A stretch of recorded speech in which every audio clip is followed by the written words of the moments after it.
ঘূর্ণিঝড় রেমালের কারণে উপকূলে আছড়ে পড়ছে বিশাল বিশাল ঢেউ। ঘূর্ণিঝড় রেমালের কারণে উপকূলীয় অঞ্চলসমূহকে 10 নম্বর মহাবিপদ সংকেত দেখানো হয়েছে।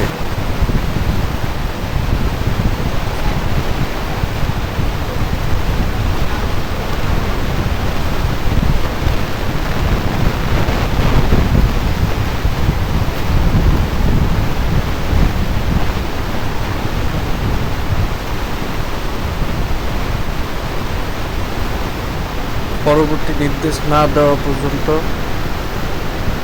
সকলকে সতর্ক থাকার আদেশ জারি করা হয়েছে এবং গুরুত্বপূর্ণ মালামাল নিয়ে আশ্রয়কেন্দ্রে অবস্থান করার জন্য উপকূলীয় অঞ্চলসমূহকে বিশেষভাবে অনুরোধ করা হয়েছে।